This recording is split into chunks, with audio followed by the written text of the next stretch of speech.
Hi everyone, I'm Grandmother Malara and I'm here to talk to you about the voice. I've had many inquiries about my thinking about the voice. I've heard lots of commentary about it. I've watched quite a few videos. Not one of them speaks about what I'm going to speak to you about. I have grandmother law. I'm an initiated senior law woman and I wear the black because I hold the law. So I'm going to come to you from the law and the other law. I also have done a Juris Doctor law degree. When I did a Juris Doctor law degree, I did Commonwealth constitutional law, amongst other subjects. And under this constitutional law, discovered such a thing as parliamentary sovereignty. Parliamentary sovereignty, we say. What is that? Well, let's go back to natural law.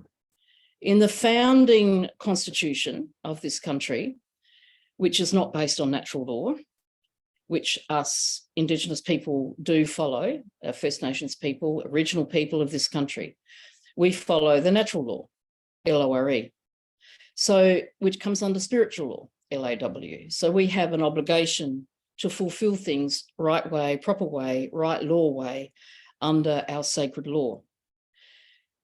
We are the sovereign peoples of this land, and we have never ceded that sovereignty. That's well known.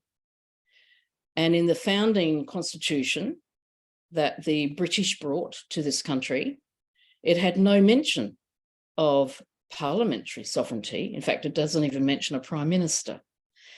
When I learnt that over the course of my other law degree, such a thing as parliamentary sovereignty exists. Parliamentary sovereignty, that is legal fiction. The constitution that we are being asked to vote on is not the same constitution as the founding fathers. It's not the founding constitution to this country. In 1973, I'll leave this hat on because that's when this brought in. 1973, our constitution was changed. The founding constitution and the governance of our country and our peoples at that time was moved sideways in 1973 by Gough Whitlam. And what came in was a model of a corporation. It looks and feels the same as what we did have, but what's different here is that we didn't get to vote on it. Parliament became sovereign. A Queen of Australia was invented, and neither of which are legal truths. So the constitution we are being asked to vote on is actually the charter to the corporation of this government here. And this government here has Parliament as sovereign. So who votes for Parliament? Supposedly we do. But there's a great deal of controversy as to whether our elections are actually rigged or whether they're true. There's a lot of evidence to show that they're rigged. So it's already, people who are in Parliament have already been pre-selected, probably not voted by you and I, if you do vote, but they say that they are sovereign. If we say yes to the voice for the Indigenous peoples, we come on to this charter, which is like a rule book, the rules for the corporation.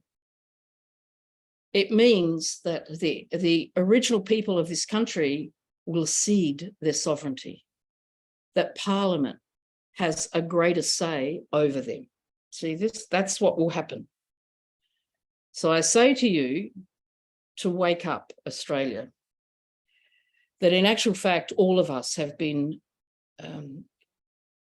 not been told the truth. The old constitution, founding constitution, and the old style of governance that came under that is over here. That's not what we're voting for. But they are tricking us to say that our original people of this country should be on the constitution. Well, that's this one. Over here on this one, this is only a rule, the rules for the corporation. And Indigenous people don't actually have legal personality under colonial law unless they are incorporated.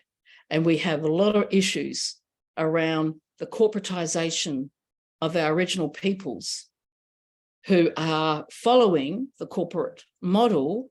We call them the black corporates, or the corporate blacks, the ones who are dealing with and getting the funding that people are aware of how many billions of money goes into Aboriginal Australia and the Torres Strait Islanders.